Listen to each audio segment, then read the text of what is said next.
네, 오늘은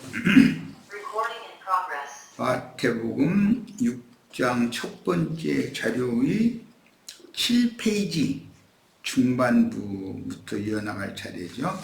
자, 여기부터 시작합니다. 6장 3절로 4절. 너는 구제할 때에 오른손이 하는 것을 왼손이 모르게 하여 네 구제함을 은밀하게 하라. 은밀한 중에 보시는 너희 아버지께서 갚으시리라.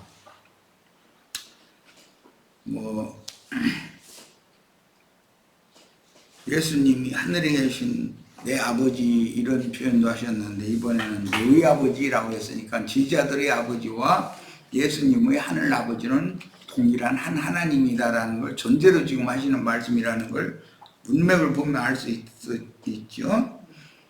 자, 세속교계에서 크게 오해하는 말씀인데 본문의 구제라는 말씀을 단순히 세상의 빈궁한 자들을 위해서 가진 자들이 적선하는 것으로 크게 오해하고 어려움에 처한 누군가를 도울 때 헌물이나 헌금을 하거나 성당이나 예배당에 헌금할 때 오른손이 하는 것을 왼편손이 모르게 하라고 가르칩니다. 만약에 세속교계의 위선자들이 가르치는 말이 진실이라면 어떻게 자기 몸에 붙은 오른손이 하는 적선이나 헌금을 왼손은 모를 수가 있는가? 그럼 예수님이 그렇게 무리한 얘기를 하실까? 이걸 한번 생각해 봐야 되고, 주님은 인간들의 선행이나 의를 행할 때 마음 상태를, 영의 문제를 지금 다루고 계신데 물질적인 적선 행위나 헌금을 바치는 문제라면 자기 자신도 모르게 할 수는 없지 않은가. 하나님 말씀을 너무 사람의 생각으로 해석해버리고 가르치는 경향이 너무 많지요. 자, 네 구제함을 은밀하게 하라.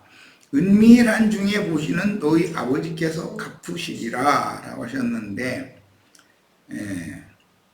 갈릴리의 한 산상에서 전국 복음을 맡은 제자들인 전도자, 목회자들에게 천국의 제자된 서기관들로서 주님의 위임을 어떻게 수행할 것을 명령하신 말씀이므로 사람들에게 영광을 구하려는 목적으로 위선적인 사역을 행하여 사람들을 이끌어 자기를 바라보며 자기에게 맹종시키지 말라는 뜻이에요. 그러니까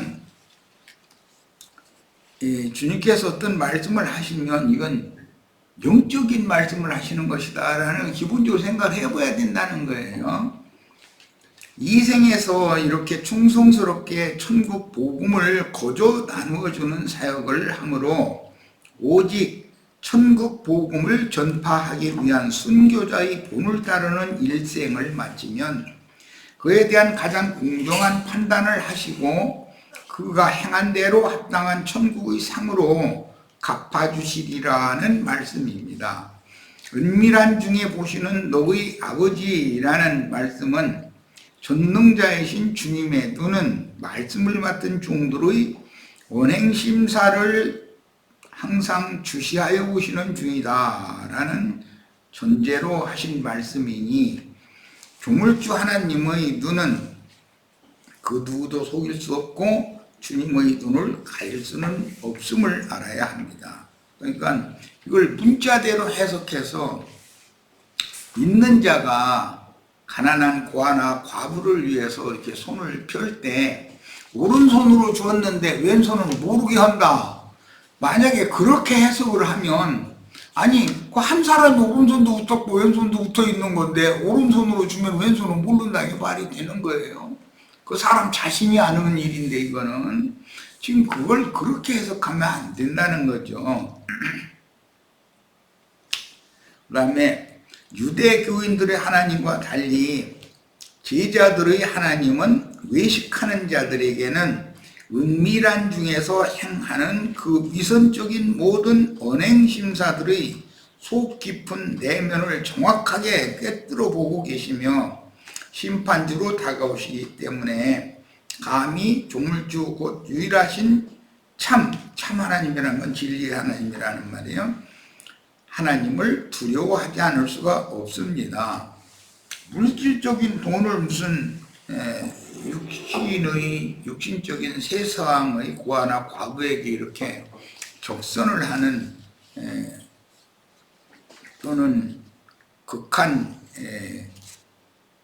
가난에 처해진 누구를 이렇게 돕는 그런 행위로만 이것을 이해를 하면 세상적인 윤리, 도덕 이야기밖에 안 되는 것이죠. 그리고 이것이 구원이다 그러면 가진 자는 구원이지만 받아야 되는 형편인 사람은 그런 건 어떻게 됩니까? 이걸 생각을 해봐야 된다. 주님이 말씀하시는 의도는 주님께서 지금 제자들에게 증거해 주시는 이 천국 복음의 말씀이라는 것이 가장 귀한 보화인 것인데 이 말씀을 값없이 구원이 필요한 사람들에게 전파를 하되 자기의 얼굴을 내세우려는 그런 의도로 하면 안 된다, 그런 말이란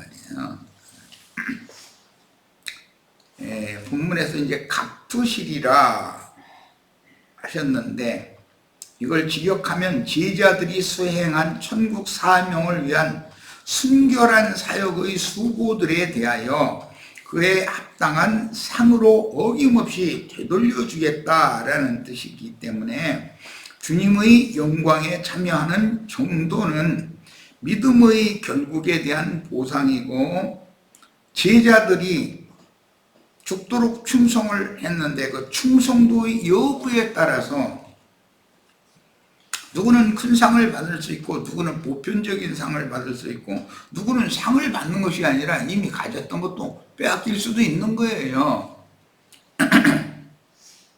그래서 맡은 자분과 은사들을 잘 활용할 수 있도록 더 많은 빛을 받아서 주님의 영광을 바라는 빛의 사자로 주님께서 지금 제자들을 쓰시고자 한다, 그런 말이에요. 은밀한 중에 보시는 너의 아버지께서 갚아주신다 그랬는데 예수님의 아버지와 제자들의 아버지는 같은 아버지이고 그 당시 유대교 지도자들 자기네들이 무슨 말씀을 맡은 하나님의 충성된 종이라고 자처해 가면서 사람들 위해서 그 말씀 가르치는 그 권세 교권이라고 그러는데 그걸 이용해서 사람들을 자기에게 굴복되게 하려는 그런 생각을 가지고 목회를 하는 것은 하나님의 나라에서는 그게 상받을 짓이 아니다, 그런 뜻이란 말이에요. 궁극적인 천국 통치는 생명의 빛으로 어둠을 밝히고 어둠과 사망 권세를 물리치고 이기는 것이므로 밝은 빛을 많이 소유한 별일수록 어둠의 궁창을 더욱 멀리 넓게 지배할 수 있으니 주님의 사자들인 별들이라도 그 밝기에 따라서 구원이 와 지배하는 영역이 다르므로 이것이 천국 사자들에게 주시는 가장 공정한 보상입니다. 온 우주는 흑암이 기품미에 충만하기 때문에 생명의 빛을 바라면 어둠의 권세를 뚫고 이겨낼 수가 있는데 강렬한 빛은 더 멀리까지 넓은 영역에까지 영향력을 끼칠 것이고 흐릿한 빛은 좁은 또는 짧은 지역에까지만 영향을 미칠 것이다 라는 것을 생각해 보면 하나님의 상벌에 관한 그 공정성이라는 것이 얼마나 명확한가를 알 수가 있다는 거예요.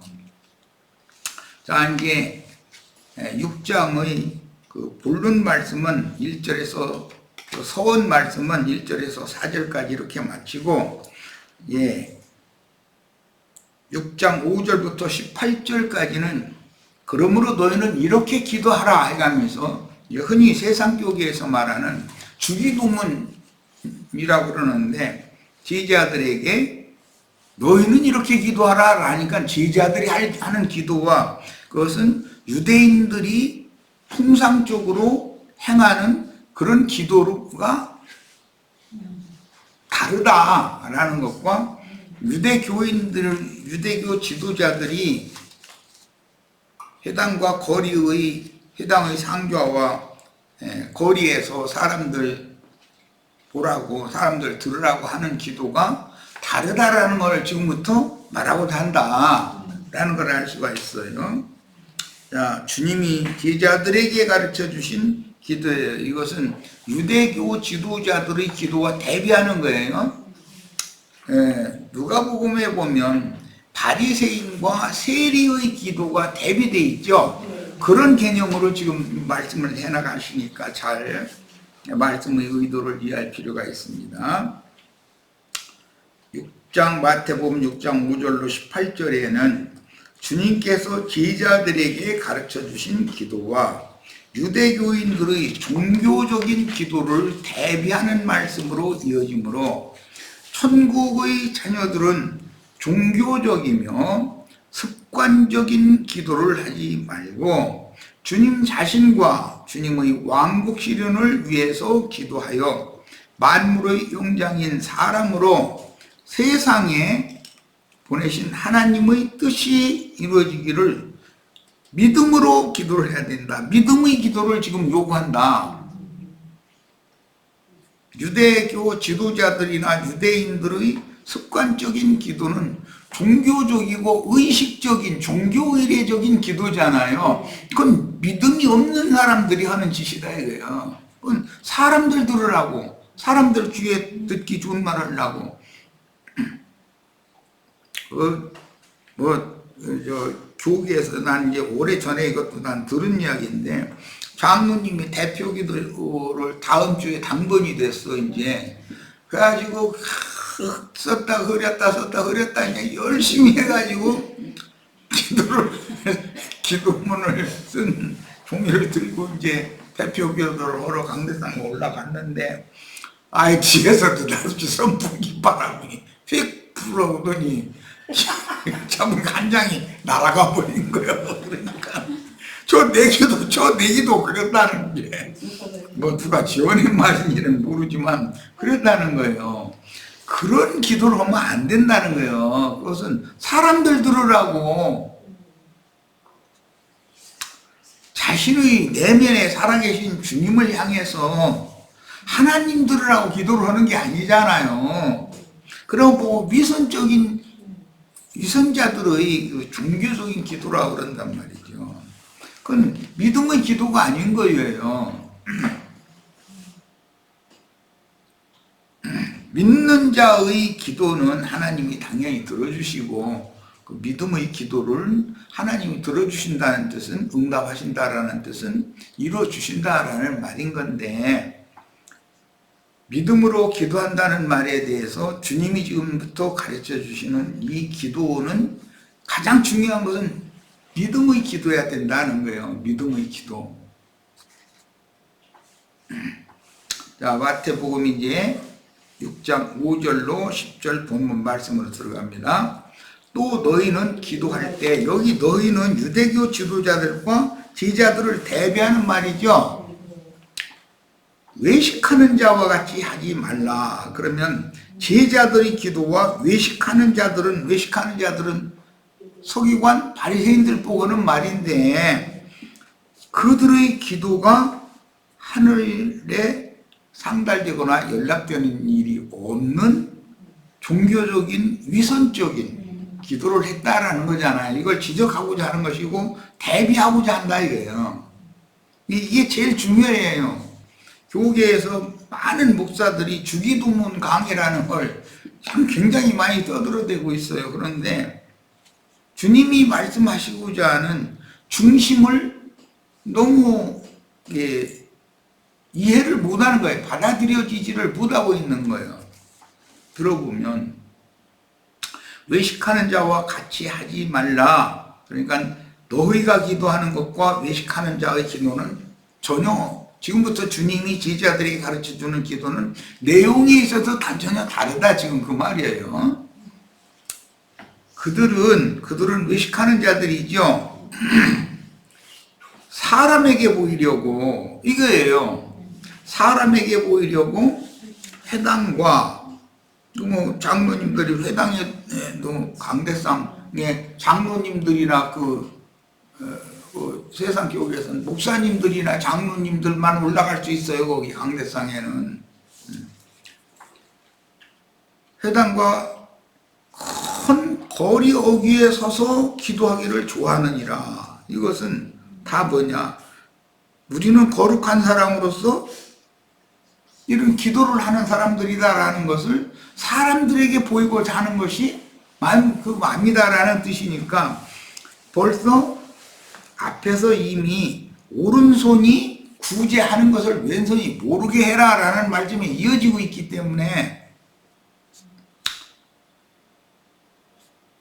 회당과 거리 어귀에 서서 기도하기를 좋아하는 그들의 심중 자체가 이미 오른손이 뭐를 하면은 광포를 해서 많은 사람들에게 나는 혹은 우리는 너희와는 다르고 우리는 거룩한 사람들이다 라는 것을 은연중에 자기네들의 신분과 지위를 과시하는 데 목적이 있었다라는 거예요. 그러니까 이것은 그 기도의 말이 얼마나 유창하게 잘했을지라도 하나님이 생각하는 하나님의 의도와는 너무 맞지 않는 기도를 지금 하고 있었던 것이죠. 이것을 지금 지적한다.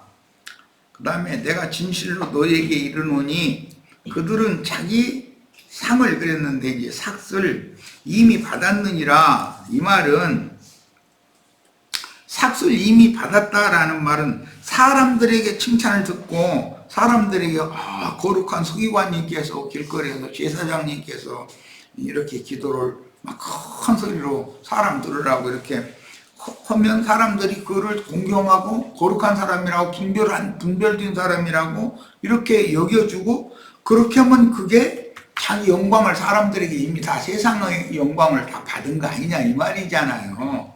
하나님 앞에 가서 하나님의 영광을 받아야지. 이제 그 말이에요 지금. 자, 외식하는 자칭 의인들의 종교적이고 형식적인 미사여구라는 말은 아름답고 화려한 말솜씨, 그런 문구 그런 걸 가지고 길게 중언부언하는 기도와 그들은 사실은 말도 사람들 듣기엔 똑똑 떨어지는 아주 유창한 단어를 나열을 해서 길게 기도를 하는 건데 하나님이 보시기에는 그거는 중얼중얼은 헛소리하고 있는 거다 이거예요. 뭔가 중얼중얼 이러고 있는 거예요. 비 맞은 중처럼. 길게 중언부언하는 기도와 천국의 아들들인 기자들이 심령의 분향단에 사람의 심령은 분향단으로 상징이 되었죠. 심령의 분향단에 향을 살라드리는 기도를 지금 분별해 주시는 가르침으로써 구약 성경에 제단이 마당에 있지만 지성소와 성소의 그 한중간에 분향단이 있어요. 그 분향단에 향을 살라가지고 속죄소를 향연으로 덮고 나서야 대제사장이 속죄일날 지성소로 들어갈 수가 있었죠. 이게 율법이에요. 자, 그런 이 말은 자신의 심령이 분향단이 되어져서 기도의 향연으로 자신의 타락한 인간의 영과 타락한 인간의 마음이 가려진 상태가 되어서 향연으로 가려져서 하나님 앞에 나가야지 자기를 자랑하고 자기를 내세우려고 하는 그런 마음으로 하나님 앞에 나가면 하나님 앞에 처죽임 당하라, 지금 그 말이에요 사실은. 근데 우리들도 뭐 기도하라고 그러면은 아무 생각 없이 그렇게 사람들을 하고 뭔 기도를 하는 이런 습관적인 기도를 하면 안 된다 이 말이에요. 우리들도 남 얘기할 것도 없고. 주님께서 제자들에게 이 말은 나를 하나님 앞에 자랑하려는 나의 무슨 떳떳함이나 뭐 하나님 내 얼굴 좀 세워주세요 그런 상태로 지존자 앞에 나가서 얼굴을 바짝 드는 상태가 되면 안 된다. 이걸 향연으로 가려서 나는 죄인인데 이런 것을 전능자 하나님께 이걸 아련다, 이런 마음으로 즉 믿음의 기도를 해야 된다라는 거예요. 주님께서 제자들에게 가르치신 기도에 대한 구체적인 내용은 아래에 인용하는 누가복음 18장에서 비유로 말씀해 주신 내용이 주님의 의도를 잘 이해하도록 설명해 주는 말씀입니다. 기도해 주는 것도 구제하는 것이죠. 말씀을 가르치는 것이 실제로는 구제하는 거예요. 전도하는 것이. 그런데 이제 누가복음 18장 1절로 14절 인용을 봅니다. 예수께서 그들에게 항상 기도하고 낙심하지 말아야 할 것을 비유로 말씀하여 이르되 어떤 도시에 하나님을 두려워하지 않고 사람을 무시하는 한 재판장이 있는데 그 도시에 한 과부가 있어 자주 그에게 가서 그에게는 하나님을 두려워하지 않고 사람을 무시하는 재판장이죠. 그러면 누구를 염두에 둔 말이에요? 재판은 제사장들이 하는 건데 유대교 제사장들, 율법 제사장들을 대표하는 대제사장이겠죠. 당연히 여기서 말씀하시는 바는 최후의 재판은 유대교에서는 왕이 하기 때문에 유대 사회에서는 왕이 최종 재판을 하는 거기 때문에 대제사장 아니면 왕을 말한단 말이야.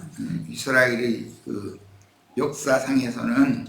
그런데 그 사람은 하나님을 두려워하지 않고 여기서 이 하나님은 살아계신 하나님이신 예수 그리스도를 말하는 거예요. 실제로는 율법에 심취되어 있는 사람들로서 높은 지위를 가지고 있는 사람들은 율법 하나님을 신봉하기 때문에 예수 그리스도를 하나님으로 여기지 않는단 말이에요. 그래서 내가 하나님의 아들이다, 하나님과 자기를 동등됨으로 여긴다 해가지고 참남하다서 죽이잖아요.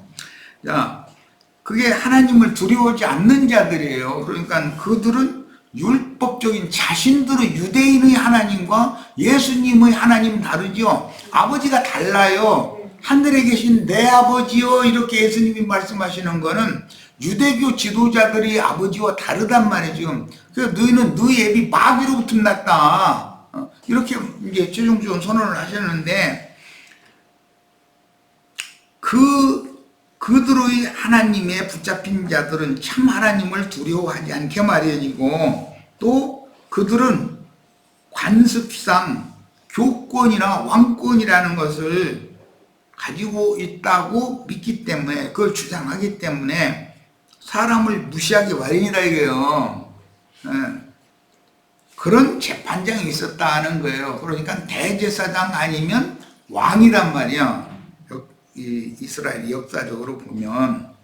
그런데 그 도시는 예루살렘 성을 말하는 거예요. 성경에서 말하는 어떤 큰 성이라는 말이 나오면 예루살렘 성을 말하는 거예요. 그럼 거기는 그 신의 도성이잖아요. 하나님의 성신전이고 하나님이 좌정하시는 성전의 지성소가 거기에 있으니까, 성전 중심에. 그래서 그 도시에, 예루살렘에 한 과부가 있어 그랬는데, 이 한 과부는 잘 아시는 것처럼 이게 이제 누가복음이니까 누가복음 2장에 보면 안나라고 하는 한 과부 얘기가 시작부터 나와요. 복음서 시작부터. 7년 동안 부부 생활을 하다가 77년 동안 성전에서 그냥 사는 거예요. 날마다 기도나 하고. 그 성전에서 살면 제사장들의 그 음식을 좀 주면은 얻어먹어야 되잖아요. 제사장들한테. 당직 제사장들 매번 밖에 들어와서 그 자기 그 기한이 찰 때까지 이제 그 식물을 해야 되니까 그 사람들의 눈에 들어야 배를 안 굴는 거예요. 안 그러면 지금 홀딱 먹어버리고 다 안 주면 굶어야 되잖아요. 이제 이런 상황을 잘 염두에 두셔야 이제 다른 말씀에서 보면 부자와 거지 나사로 이야기도 나오죠. 누가복음에 보면 상황이 그런 상황인 거예요.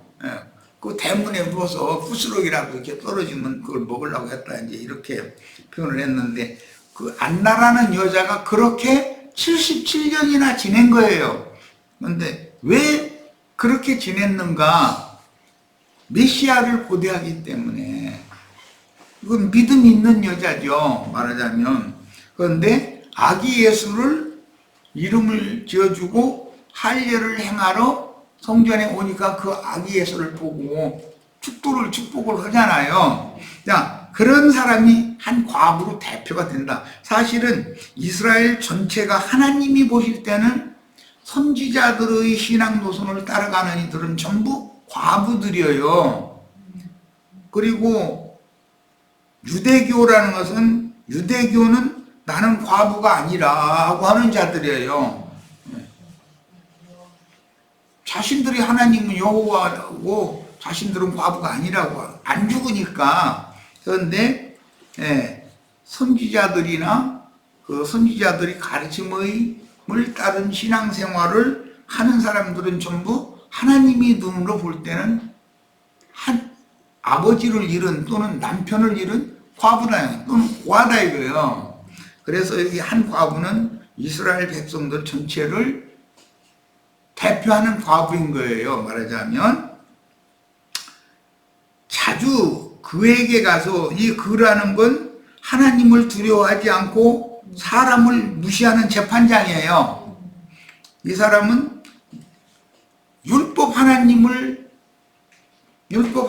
자기가 어마어마한 그런 재판하는 권세를 받았다고 자부하고 있는 사람이니까 대제사장이나 이제 율법 제도권 안에서의 왕이다 이제 이 말인데 그에게 가서 과부가 하는 말이요. 내 원수에 대한 나의 원한을 풀어주소서 이것을 호소를 한다는 거예요. 자, 이 말은 이제 안나, 신약이니까 이제 안나라고 나오고 구약 성경에는 한나예요. 그게 한나는 대제사장 엘리 대제사장 때 성전에 가서 계속해서 자기 억울함을 풀어달라고 기도를 했어요. 왜냐하면 그 분인나는 첩인데 자식을 쭉쭉 잘났는데 자기는 남편이 자기를 싫어하는 것도 아니고 자기 방에 자주 와. 그런데 애가 안 생기는 거요. 그러니까는 그 소망이 뭐였겠어요. 나에게도 아들을 주세요. 아들 좀 주세요. 이 부끄러운 수치를 좀 면하게 해주세요. 그게 얼마나 간절했겠어요. 그런 것을 염두에 두는 말이란 말이에요. 지금 예수님이 어떤 얘기를 이렇게 괜히 지어내는 게 아니니까. 자, 그래서 원수가 된다라는 말은 분인나는 한나의 원수였죠. 삼일기에 보면 자 여기에서 내 원수에 대한 나의 원한을 풀어주소서 할 때 실제로 이제 엘리야 때나 엘리사 때 보면 사렙다의 한 과부에게로 선지자 보냄을 받았죠. 그런데 그 과부의 남편이 죽었어요. 그래서 과부의 신세가 돼가지고 고아들을 지금 기르고 있는 중이었잖아요. 자, 그런 것을 염두에 두고 예수님이 이 말씀을 하시는 거란 말이에요, 지금. 그러면은 그 과부되게 한 것은 남편을 어떤 대적자들이 뺏어갔다는 말이잖아요. 이 말은 왜 너는 율법 제도에 따른 자기네들의 그런 왕권이나 재산권에 복종하지 않고 이단 복음이라고는 안 치고들은 이단 사설을 전파를 하느냐 그래가지고 그러다가 박해하다 죽였다 이 말이잖아요. 이제 그걸 이룬 분이 예수님이에요. 지금 실제로는. 그러니까 교회로 보자면 교회의 남편인 예수 그리스도를 그들이 박해하다가 죽이니까 교회는 과부가 된 신세잖아요. 그런 걸 염두에 두는 말이에요. 이게 내 원수를 갚아주소서라는 말은 내 남편을 그 사역을 대적하고 수방하더니 결국은 그러다가 이단자로 몰아서 죽여버렸다 이거예요. 그러니까 과부가 되게 된 거잖아요. 그럼 원수라는 것은 선지자를 말한단 말이에요. 여기서는 엘리사나 엘리야 때의 현장 사렙가의 과부의 남편이란 말이에요. 선지자잖아요, 그게. 자, 이런 것을 염두에 두는 말이고 예수님이 이 땅에 오셔서 이 예언의 말씀을 구약 예언의 말씀을 이룬 거예요. 나의 원한을 풀어주소서라는 것은 내 남편 죽인 저 작자들이 나까지 이렇게 못 살게 힘들게 하는데 얼마나 내가 너무 억울하다. 이 원한을 갚아주세요. 이제 이 얘기를 율법 대제사장, 율법 제도권의 왕한테 날마다 찾아가서 그것을 호소를 했다는 거예요. 자, 그래서 어떤 도시는 율법 종교의 중심지인 예루살렘이며 하나님을 두려워하지 않고 이 말은 힘이 없어 기댈 데가 없는 사람을 무시하는 재판장이단 말이야. 이 재판장은 유대교 지도자들을 대표하는 대사제와 유대인의 왕으로 군림하는 자들을 염두에 두는 표현이에요. 예수님이 이 말을 할 때는 그때 당시 헤롯이나 또는 유대교의 대제사장 무리 공회의 그 대제사장 무리를 보고 염두에 두고 하시는 말씀이에요. 그런데 세리와 창기와 모든 죄인들 그들은 과부예요. 그들의 억울함을 호소를 어디 가서 해야 되면 그때는 율법 제도의 신앙생활을 해야 되는 상태이기 때문에 성전에 가면 늘 자신들의 유대교 제도와 유대인들이 관습에 의해서 멸시당하고 그렇게 학대당하고 이런 것은 자기는 너무 억울하다. 나 좀 이 억울함을 좀 갚아주세요. 이러고 율법 하나님 앞에 가서들 기도를 했다 이 말이에요. 이제 한나는 엘리 제사장 앞에서 기도를 했는데 엘리 제사장이 말하자면 이렇게 하나님을 두려워하지도 않고 사람을 무시하는 한 재판장이잖아요. 그때 당시 한나가 그냥 오래도록 기도를 하니까 너 아침부터 포도주 먹고 이랬구만. 여자가 웬 술을 날마다 이렇게 마시고 이런다 이거예요. 이게 참 좀 무지한 사람이죠. 그런 걸 염두에 두고 하시는 말씀이에요. 자, 그래서 한 과부는 예루살렘의 안나 한나라는 이름의 과부로 대표되며 주님의 교회를 상징하는 하늘의 해를 입은 한 늙은 여자인데 그녀의 남편 그리스도는 유대교 지도자들에 의해 죽임을 당했고 그녀의 아들들인 증인들까지 자칭 유대인들에 의해 순교하여 자식들마저 억울한 죽임을 당했으므로 그 원한을 풀어달라고 끊임없이 기도했다. 그 말이란 말이에요 지금. 벌써 이렇게 시간이 됐어요. 자, 그럼 시간이 됐으면 잠시 쉬었다 이어가겠습니다. 자, 첫 시간 잠시 쉬었다 이어갑니다.